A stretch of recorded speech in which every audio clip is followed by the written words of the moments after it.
16-year-old Maya Thompson was 37,000 feet above the ground when she realized she was about to die. Her rescue inhaler sat in her trembling hands as her airways constricted, each breath becoming more desperate than the last. She pressed the call button above her seat, her fingers shaking as panic set in. What happened next would destroy a flight attendant's career, expose decades of systematic discrimination in American aviation, and turn Maya's mother into the most feared woman in the airline industry. But here's what you don't know about that viral video that broke the internet. Maya Thompson wasn't just any teenager. Her mother, Dr. Rebecca Thompson, was sitting in a federal aviation meeting 3,000 miles away, completely unaware that her daughter was about to become the catalyst for the biggest aviation scandal in modern history. Maya Thompson had been looking forward to this trip for months. After years of her mother working endless hours at the Federal Aviation Administration, this was supposed to be their first real vacation together in 3 years. Maya was flying alone to meet her mother in Los Angeles, where Dr. Rebecca Thompson was attending a critical conference on passenger safety regulations. It was October 15th, 2023, and Maya had just turned 16 2 weeks earlier. She was a junior at Roosevelt High School in Washington, D.C., an honor roll student who dreamed of following in her mother's footsteps in aviation safety. But Maya had a secret that made flying terrifying for her. She suffered from severe asthma, a condition that had nearly killed her twice in her childhood. The high altitude and recycled air of commercial flights were her worst enemy. That's why she always carried 2 rescue inhalers with her, just in case. Her mother had specifically chosen first class for this flight, not for luxury, but for safety. The better air filtration and more space would help Maya breathe easier during the 5-hour journey.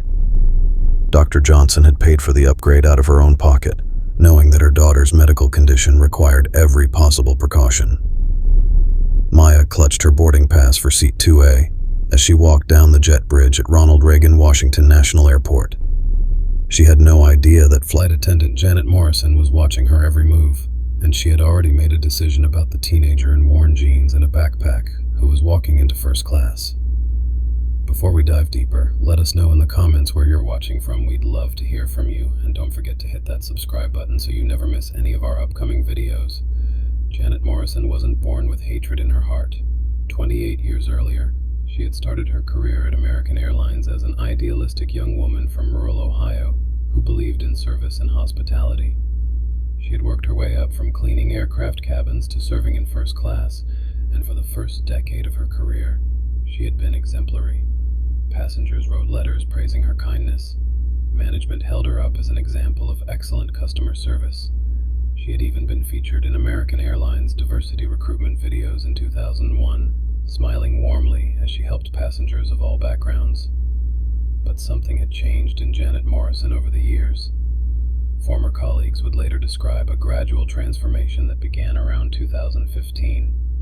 She started making comments about certain passengers, questioning whether they belonged in premium cabins, and developing an increasingly suspicious view of young travelers, particularly those who didn't fit her narrow definition of what a first-class passenger should look like. The transformation accelerated after a difficult divorce in 2018 and the loss of her father in 2020. Coworkers noticed that Janet had become bitter, resentful, and increasingly vocal about her belief that the airline industry was being ruined by passengers who didn't appreciate the service they were receiving. She had developed what psychologists would later identify as a pattern of discriminatory behavior, masked as professional judgment. She would scrutinize boarding passes more carefully for certain passengers, question their right to be in premium cabins, and often assume that expensive seats had been obtained through suspicious means. Management had received complaints about Janet Morrison's behavior over the years, but they had been dismissed or buried in human resources files. The airline industry's culture of protecting senior employees and avoiding public relations disasters meant that Janet's increasingly problematic behavior had been overlooked, excused, or simply ignored. Flight 447 pushed back from the gate at exactly 2:47 p.m. Eastern Time. Maya Thompson settled into her window seat in first class, immediately pulling out her rescue inhaler and placing it on the tray table in front of her. She had learned from experience that having her medication easily accessible was crucial during flights. The cabin pressure changes and recycled air could trigger her asthma within minutes of takeoff. Janet Morrison was working the first-class cabin that day, and she had already taken notice of Maya during the boarding process. In Janet's mind, the teenager didn't belong in Seat 2A. She was too young, too casually dressed, and too different from the usual business travelers who occupied first class. Janet had convinced herself that Maya was either flying on someone else's ticket or had somehow scammed her way into the premium cabin. As the aircraft climbed to cruising altitude, Maya began to feel the familiar tightness in her chest that signaled the beginning of an asthma attack. The air seemed thinner, and her breathing became shallow and labored. She reached for her inhaler, but her hands were shaking so badly that she couldn't coordinate the simple action of pressing down on the medication dispenser while inhaling. Panic began to set in as Maya realized she was losing control of her breathing. The attack was more severe than usual, possibly triggered by the stress of flying alone and the particular atmospheric conditions on that day. Maya pressed the call button above her seat, the same button that thousands of passengers press every day for routine requests like extra pillows or drink refills. But for Maya Johnson, that call button was a lifeline. Janet Morrison approached Maya's seat with what witnesses would later describe as visible annoyance rather than concern. She had already decided that whatever this teenager wanted was probably unreasonable or inappropriate. Maya looked up at Janet with tears forming in her eyes, struggling to speak between gasping breaths. She held up her inhaler and managed to whisper that she was having trouble using her medication and needed help. What Janet Morrison said next would be captured on multiple cell phone cameras and shared millions of times across social media platforms within 24 hours. Janet Morrison looked down at Maya Johnson with cold indifference and made an assumption that would change both of their lives forever. Instead of seeing a frightened teenager having a medical emergency, Janet saw what she believed was a young person trying to use illegal drugs at 37,000 feet. Without examining the inhaler, without asking about Maya's medical condition, and without considering the possibility that she might be wrong, Janet Morrison made a decision based purely on her prejudiced assessment of who Maya was and what she represented. She told Maya that she couldn't use street drugs on the aircraft, and that if she continued to cause a disturbance, she would be reported to authorities when the plane landed. Maya tried to explain that it was prescription medication for her asthma, but Janet had already made up her mind. The confrontation escalated when Maya became more distressed, her breathing becoming increasingly labored as the asthma attack worsened. Other first-class passengers began to take notice of the situation. Some pulled out their phones, initially thinking they might witness a typical unruly passenger incident, but quickly realizing that something much more serious was happening. Maya managed to gasp out that the inhaler was prescribed medication and that she had severe asthma, but Janet Morrison dismissed her explanation. In a moment that would be replayed millions of times on social media, Janet Morrison reached down and grabbed the inhaler from Maya's shaking hands. What happened next lasted only 3 seconds, but those 3 seconds would reverberate through the aviation industry for years to come. Janet Morrison looked directly at Maya Johnson and said that she didn't believe the inhaler was real medicine. She declared that Maya was trying to bring drugs onto the aircraft and that she wouldn't allow it to continue. Then, in full view of multiple passengers who were now actively recording the incident, Janet Morrison threw Maya's rescue inhaler onto the floor of the aircraft cabin. The sound of the plastic medication dispenser hitting the metal floor was audible throughout the first-class section. But Janet Morrison wasn't finished. She raised her foot and deliberately stepped on the inhaler, crushing it completely and ensuring that Maya's life-saving medication was destroyed beyond use. The first-class cabin fell into stunned silence as passengers processed what they had just witnessed. Maya Johnson stared at the remains of her crushed inhaler scattered across the aircraft floor, her breathing becoming more desperate by the second. Without her medication, the asthma attack was rapidly spiraling beyond her control. Her lips were beginning to turn blue, a sign that her body wasn't getting enough oxygen. Passengers in nearby seats began to realize that they weren't watching a disciplinary action, they were watching a potential medical emergency that could turn fatal. Janet Morrison walked away from Maya's seat, apparently satisfied that she had resolved what she perceived as a drug problem. completely unaware that she had just destroyed a teenager's life-saving medication. Maya Thompson tried to call out for help, but her voice was barely a whisper as her airways continued to constrict.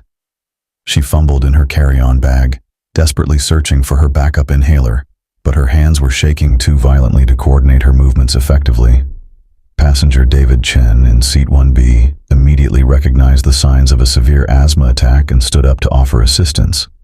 He had watched his younger brother suffer from similar attacks throughout their childhood and knew that Maya was in serious danger. Chen pressed his own call button and demanded that Janet Morrison return immediately to help the teenager who was clearly experiencing a medical emergency. When Janet Morrison returned to Maya's seat, she maintained her position that the teenager was faking her distress to avoid consequences for attempted drug use. She told David Chen to mind his own business and return to his seat, but Chen refused to back down, loudly declaring that Maya needed immediate medical attention and that her inhaler should never have been destroyed. His voice carried throughout the first-class cabin, alerting other passengers to the severity of the situation. Several passengers were now actively recording the incident on their phones, documenting Janet Morrison's refusal to provide medical assistance to a passenger in obvious distress. Passenger Jennifer Walsh in seat 3C had been live-streaming her flight experience on Instagram when she heard the commotion involving Maya Thompson. She quickly turned her camera toward the incident, broadcasting the confrontation to her followers in real time. Walsh had initially started streaming because she was excited about flying first class for the first time, but she now found herself documenting what would become one of the most controversial airline incidents in recent history. Her live stream captured Janet Morrison's dismissive attitude toward Maya's medical emergency and her stubborn refusal to acknowledge that she had made a catastrophic error in judgment. As Maya's condition continued to deteriorate, passengers began demanding that Janet Morrison call for medical assistance from other travelers who might be able to help. The standard protocol for in-flight medical emergencies involves asking if there are any medical professionals aboard the aircraft who can provide assistance. But Janet Morrison refused to make that announcement, insisting that Maya was simply trying to manipulate the situation and that no real medical emergency existed. This decision would later be cited by aviation safety experts as a clear violation of established emergency procedures and a potentially life-threatening delay in appropriate medical care. The live stream was being watched by approximately 50 people when Jennifer Walsh started broadcasting, but as the incident escalated and viewers began sharing the stream with others, the audience grew exponentially. Within 20 minutes, over 3,000 people were watching the real-time confrontation between Janet Morrison and the passengers who were trying to help Maya Thompson. Comments poured in from viewers expressing outrage at what they were witnessing, with many demanding that someone call authorities immediately. The hashtag Maya Thompson flight began trending on social media platforms as the video spread beyond the original live stream to Twitter, Facebook, and TikTok. 3,000 miles away in Los Angeles, Dr. Rebecca Johnson was sitting in Conference Room B at the Federal Aviation Administration's regional headquarters, completely unaware that her daughter was fighting for her life aboard Flight 447. Dr. Johnson was attending a critical meeting about new passenger safety regulations, ironically focused on improving emergency medical response procedures for commercial airlines.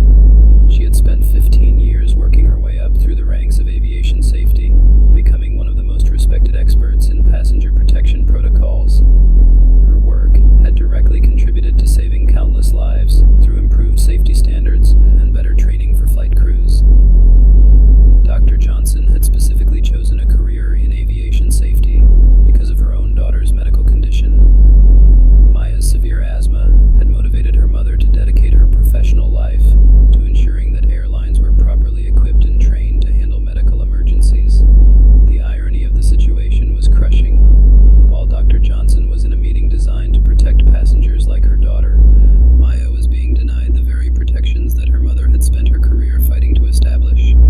The meeting was interrupted when Dr. Johnson's assistant, Patricia Williams, burst through the conference room doors with her phone in hand.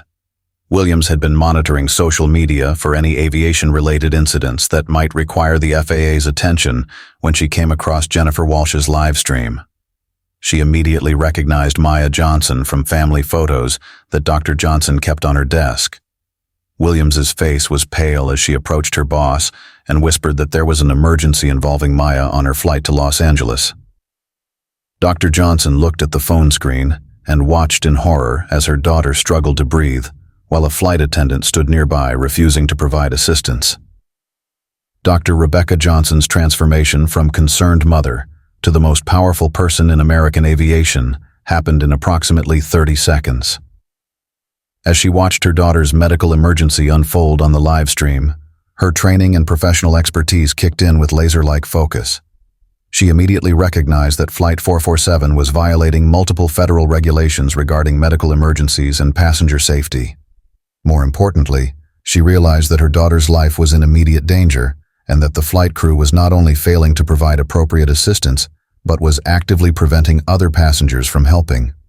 Dr. Johnson stood up from the conference table and addressed the room full of aviation safety experts and airline executives.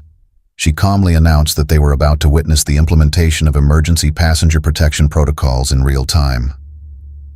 Using her authority as the Regional Director of Passenger Safety, Dr. Johnson immediately contacted the FAA's Emergency Response Center and initiated an unprecedented sequence of events.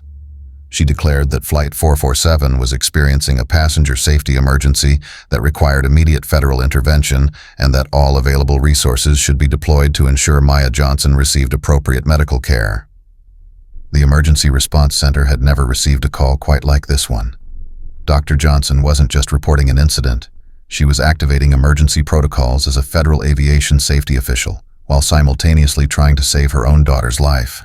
She provided her federal identification numbers and authorization codes, confirming her authority to order immediate action. Within minutes, air traffic controllers at Los Angeles International Airport received direct orders from the FAA to prepare for an emergency landing by Flight 447. The aircraft was still 2 hours away from its destination, but the Federal Aviation System was already mobilizing to respond to Maya Johnson's medical emergency. The call from the FAA Emergency Response Center to American Airlines Operations Center sent shockwaves through the company's corporate hierarchy. Flight 447 was being ordered to make an emergency landing not because of mechanical problems or severe weather, but because of a passenger safety incident involving potential discrimination and medical negligence. The airline's executives immediately realized that they were facing a public relations disaster of unprecedented proportions. A senior federal aviation official was reporting that her own daughter was being denied medical care aboard one of their aircraft, and the incident was being broadcast live to thousands of viewers on social media. American Airlines' Chief Operating Officer, Michael Stevens, was pulled out of a board meeting to take the emergency call from the FAA. Dr. Johnson explained the situation with clinical precision, outlining the specific federal regulations that appeared to be violated and the immediate steps that needed to be taken to ensure Maya's safety. Stevens found himself in the impossible position of trying to manage a crisis involving both a medical emergency and a potential civil rights violation, while the entire incident was being documented in real time by passengers with cell phone cameras. The conversation between Dr. Johnson and American Airlines executives was brief and direct. She informed them that Flight 447 would be making an emergency landing at the nearest available airport, and that federal investigators would be waiting to interview the flight crew upon arrival. Stevens attempted to suggest that the situation might be resolved through normal customer service channels, but Dr. Johnson cut him off with a simple statement that would be quoted in congressional hearings months later. She told him that her daughter's life was more important than his company's reputation, and that if Maya Johnson died because of the flight crew's negligence, American Airlines would face the full weight of federal prosecution. Captain Robert Martinez received the emergency orders while Flight 447 was cruising at 37,000 feet over Kansas. In his 22 years of commercial aviation, he had never been ordered to make an unscheduled landing because of a passenger discrimination incident. The instructions from air traffic control were clear and unprecedented. He was to immediately begin descent procedures and prepare for an emergency landing in Denver, where federal agents and medical personnel would be waiting. Martinez tried to contact Janet Morrison to understand what was happening in the passenger cabin, but the communication he received only confirmed that the situation was far more serious than a typical passenger disturbance. Janet Morrison finally realized that she might have made a catastrophic error when she received the call from the cockpit informing her of the emergency landing. Captain Martinez asked her to explain why federal aviation authorities were treating Flight 447 as an emergency aircraft, and Janet's responses revealed the full scope of her mistakes. She admitted that she had destroyed a passenger's inhaler, but continued to insist that it wasn't real medication. Martinez, who had dealt with numerous medical emergencies during his career, immediately recognized that Janet had potentially endangered a passenger's life and violated fundamental safety protocols. Maya Johnson's condition had stabilized somewhat after passenger David Chen located her backup inhaler in her carry-on bag, but she was still experiencing severe breathing difficulties and required immediate medical attention. Chen had taken it upon himself to monitor Maya's vital signs and provide basic first aid, while Janet Morrison continued to argue that no real emergency existed. Other passengers had formed a protective circle around Maya's seat, ensuring that she received support and assistance despite the flight attendant's objections. The contrast between the passengers' compassionate response and Janet's continued hostility was captured on multiple phone cameras and would become central to the subsequent investigation. Denver International Airport had never prepared for an emergency landing quite like this one. Federal agents from multiple agencies were coordinating with airport medical personnel, airline executives, and local law enforcement to ensure that Maya Johnson received immediate medical care upon landing. The FAA had also dispatched a team of investigators to begin immediate interviews with passengers and crew members while the incident was still fresh in everyone's memory. Dr. Rebecca Johnson was en route to Denver on a military aircraft, having been granted emergency transportation by the Department of Transportation. The descent into Denver was captured by multiple passengers who continued documenting the incident on social media. Jennifer Walsh's livestream had grown to over 20,000 viewers, making it one of the most watched real-time airline emergency broadcasts in social media history. Viewers around the world were watching as Flight 447 approached Denver International Airport under emergency protocols, with fire trucks and ambulances standing by on the runway. The visual impact of seeing an entire airport mobilized in response to Maya Johnson's medical emergency drove home the severity of what Janet Morrison had caused through her discriminatory actions. Janet Morrison spent the final 30 minutes of the flight in what witnesses described as a state of increasing panic as she began to understand the magnitude of her mistakes. She repeatedly approached Maya's seat to check on her condition, but passengers refused to allow her near the teenager. David Chen had assumed responsibility for Maya's care and was providing regular updates to the cockpit about her medical status. Chen's calm professionalism stood in stark contrast to Janet's erratic behavior, and his actions were credited by medical experts with potentially saving Maya's life during the crisis. Flight 447 touched down at Denver International Airport at 6:43 p.m. Mountain Time, exactly 3 hours and 56 minutes after takeoff from Washington, D.C. Maya Johnson was the first passenger removed from the aircraft, transferred directly to waiting paramedics who had been briefed on her medical condition by emergency room physicians. She was conscious and breathing with the assistance of supplemental oxygen, but medical professionals confirmed that she had experienced a severe asthma attack that could have been fatal without proper intervention. The fact that her life-saving medication had been deliberately destroyed by a flight attendant was documented in the official medical report and would become crucial evidence in subsequent legal proceedings. Federal agents immediately escorted Janet Morrison off the aircraft for questioning, while other investigators began interviewing passengers who had witnessed the incident. The multiple cell phone videos provided clear documentation of Janet's actions and statements, creating an irrefutable record of discrimination and medical negligence. Passenger testimonies painted a consistent picture of a flight attendant who had allowed personal prejudices to override professional judgment and passenger safety protocols. The investigation revealed that Janet had violated at least 7 different federal regulations and multiple company policies during her interaction with Maya Johnson. Dr. Rebecca Johnson arrived at Denver International Airport aboard a military transport aircraft just as her daughter was being loaded into an ambulance for transport to the hospital. The reunion between mother and daughter was captured by news cameras and became one of the most emotionally powerful images associated with the incident.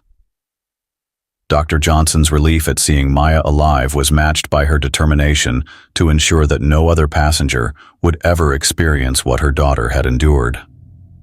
She told reporters that the incident represented a systematic failure of airline safety protocols and that comprehensive reforms would be necessary to prevent similar occurrences. The federal investigation into Flight 447 revealed a pattern of discriminatory behavior by Janet Morrison that extended far beyond her interaction with Maya Thompson. Investigators discovered at least 14 previous incidents over a 5-year period where Janet had questioned passengers' right to occupy premium cabin seats, challenged the legitimacy of their travel documents, or assumed that young travelers or minorities were somehow trying to defraud the airline. These incidents had been reported to American Airlines management, but had been systematically ignored or dismissed without proper investigation. The most damaging evidence came from Janet Morrison's own personnel files, which contained numerous passenger complaints about her behavior. Email exchanges between management officials revealed that Janet's supervisors were aware of her increasingly problematic attitudes, but had chosen to protect her seniority rather than address the underlying issues. One particularly damning email from 2019 showed a supervisor describing Janet as someone who keeps certain passengers in line, and suggesting that her aggressive approach toward young travelers was actually beneficial for maintaining order in premium cabins. Internal training documents obtained during the investigation showed that American Airlines had failed to provide adequate sensitivity training or anti-discrimination education for flight attendants. The company's policies regarding medical emergencies were vague and outdated, providing insufficient guidance for crew members dealing with passenger health crises. Aviation safety experts testified that the incident could have been prevented through proper training and clear protocols that prioritized passenger safety over personal assumptions or prejudices. American Airlines' initial response to the Maya Thompson incident was widely criticized as tone-deaf and defensive.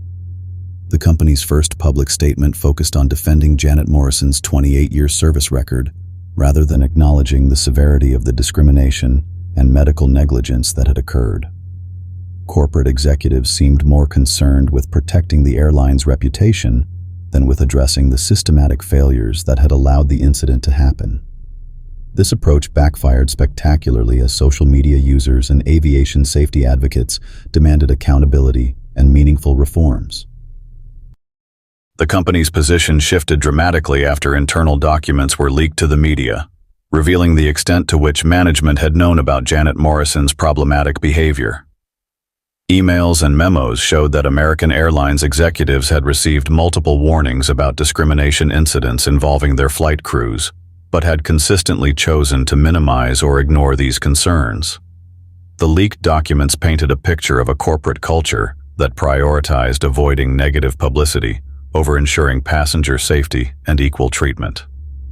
Under pressure from federal investigators and facing potential criminal charges for violating civil rights laws, American Airlines fired Janet Morrison and announced a comprehensive review of their passenger safety and anti-discrimination policies. The company also agreed to pay for Maya Thompson's medical expenses and entered into negotiations for a financial settlement that would eventually reach 8 figures. However, critics argued that these reactive measures were insufficient to address the systematic problems that had allowed the incident to occur in the first place. Janet Morrison faced both federal civil rights charges and state charges related to endangering Maya Thompson's life through her destruction of life-saving medical equipment. The legal case against her was unprecedented in aviation history, representing the first time that a flight attendant had been criminally prosecuted for discrimination that resulted in a medical emergency. Federal prosecutors argued that Janet's actions constituted both a violation of Maya's civil rights and a form of assault that could have resulted in her death. The criminal trial revealed additional details about Janet Morrison's mindset and the systematic nature of her discriminatory behavior. Testimony from former colleagues and passengers painted a picture of someone who had developed increasingly extreme prejudices over time and had used her position of authority to act on those biases. Expert witnesses testified about the psychological and physical trauma that Maya Thompson had experienced, emphasizing the life-threatening nature of deliberately destroying an asthma patient's rescue medication. Maya Thompson's civil lawsuit against American Airlines became one of the largest discrimination settlements in aviation history.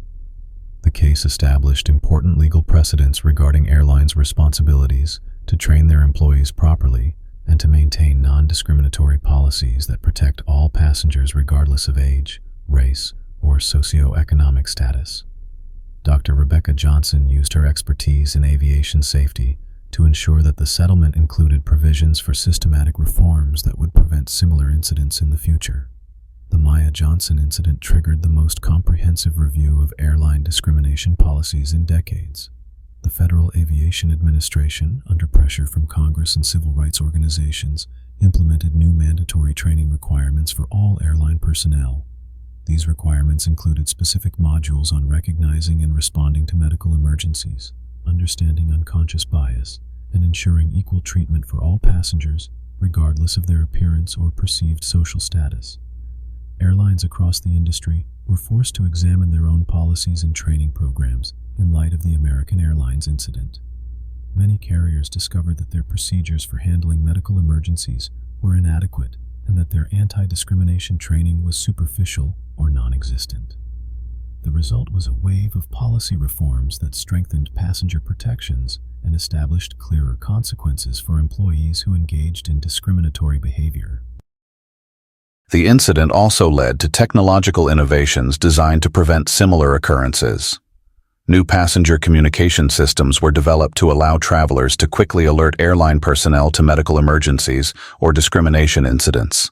Enhanced recording capabilities in aircraft cabins provided better documentation of passenger interactions, creating accountability mechanisms that had previously been absent from commercial aviation. Maya Thompson's physical recovery from the asthma attack was relatively quick, but the psychological impact of the incident lasted much longer. She struggled with anxiety about flying and developed a deep mistrust of authority figures who had previously seemed safe and protective. Therapy sessions revealed that the trauma of having her life-saving medication deliberately destroyed had created lasting fears about being judged or mistreated based on her appearance or age.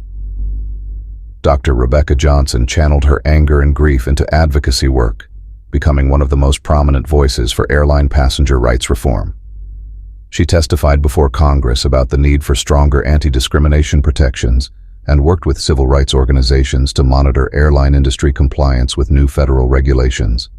Her expertise in aviation safety, combined with her personal experience as a victim's mother, made her a uniquely powerful advocate for change. Janet Morrison's life was completely destroyed by the incident and its aftermath. She lost her career, faced significant legal expenses, and became the subject of widespread public condemnation. Friends and family members described someone who had become increasingly isolated and bitter, unable to acknowledge the harm she had caused, or to understand why her actions were considered so serious. The contrast between Janet's self-perception as a dedicated employee and the reality of her discriminatory behavior highlighted the dangers of unchecked prejudice in positions of authority. 5 years after the incident, Maya Thompson enrolled in college with the goal of becoming a civil rights attorney specializing in transportation discrimination cases. Her experience aboard Flight 447 had transformed her from a typical teenager into a passionate advocate for equality and justice. She frequently spoke at conferences and educational events, sharing her story to help others understand the real-world consequences of discrimination and the importance of standing up for what is right. The policy changes implemented in response to Maya Thompson incident have prevented dozens of similar occurrences and improved the overall safety and equality of commercial aviation. Airlines now report discrimination incidents to federal authorities and face significant penalties for failing to properly train their employees or address problematic behavior. The transparency requirements established after the incident have created a culture of accountability that was previously absent from the industry. Dr. Rebecca Johnson was promoted to Director of National Passenger Safety, a position created specifically to oversee the implementation of reforms inspired by her daughter's experience. Her work has saved countless lives and prevented numerous discrimination incidents through improved training, better policies, and stronger enforcement mechanisms. The mother who had watched helplessly as her daughter suffered aboard Flight 447 had become the most powerful advocate for passenger safety in American aviation. The Maya Thompson case highlighted the intersection of discrimination, medical care, and institutional power in ways that resonated far beyond the aviation industry. Civil rights organizations used the incident to illustrate how unconscious bias can have life-threatening consequences when combined with positions of authority. Medical professionals pointed to the case as an example of how discrimination can interfere with appropriate emergency care, potentially resulting in preventable deaths or serious injuries. Educational institutions began incorporating the Flight 447 incident into their curricula for courses on ethics, discrimination, and emergency response. The case provided a clear example of how personal prejudices can override professional judgment and create situations where innocent people are harmed. Students studying everything from business ethics to medical training learned about the importance of checking their assumptions and following established protocols rather than making decisions based on personal biases. The incident also sparked conversations about the broader role of social media in documenting and responding to discrimination. The real-time nature of the livestream that captured Janet Morrison's actions demonstrated how modern technology could be used to hold authority figures accountable and mobilize public opinion in support of victims. However, it also raised questions about privacy and the potential for social media to create mob justice rather than promoting thoughtful reform. Perhaps the most important lesson from the Maya Thompson incident is that discrimination is not just morally wrong, but can be literally life-threatening when it occurs in critical situations involving medical care or emergency response. Janet Morrison's decision to destroy Maya's inhaler was based entirely on her prejudiced assumptions about who belonged in first class, and those assumptions nearly cost a teenager her life. The case demonstrated that bias training and anti-discrimination policies are not just about creating inclusive environments, but about protecting people from potentially fatal consequences. The incident also revealed the power of institutional authority when wielded by someone committed to justice and reform. Dr. Rebecca Johnson's ability to mobilize federal resources and force system-wide changes showed how individual advocacy could create lasting improvements that benefit countless other people. Her transformation from grieving mother to national reformer illustrated how personal tragedy could be channeled into meaningful social change. Finally, the Maya Thompson case highlighted the importance of ordinary people standing up for what is right when they witness injustice. Passengers like David Chen and Jennifer Walsh played crucial roles in protecting Maya and documenting the discrimination she experienced. Their willingness to intervene and speak out transformed what could have been a hidden incident into a catalyst for comprehensive reform. Today, Maya Thompson is a successful law student who has dedicated her life to fighting discrimination and protecting the rights of vulnerable people. Her mother continues to work in aviation safety, using her experience and expertise to ensure that commercial flying is safe and equitable for all passengers. Janet Morrison lives in obscurity, a cautionary tale about the consequences of allowing prejudice to override professional judgment and human compassion. The reforms implemented after Flight 447 have made commercial aviation safer and more equitable for millions of passengers. Airlines now take discrimination complaints seriously, medical emergency protocols have been strengthened, and flight attendants receive comprehensive training on bias awareness and passenger rights. While discrimination has not been completely eliminated from air travel, the systemic changes inspired by Maya Thompson's experience have created meaningful improvements that continue to protect passengers every day. The story of Flight 447 serves as a powerful reminder that individual actions can have far-reaching consequences, both negative and positive. Janet Morrison's decision to destroy a teenager's life-saving medication created a cascade of harm that extended far beyond Maya Thompson herself. But the response to that incident, led by people committed to justice and reform, created positive changes that will protect countless others for years to come. In the end, Maya Thompson's story is not just about discrimination and medical negligence, but about the power of ordinary people to create extraordinary change when they refuse to accept injustice.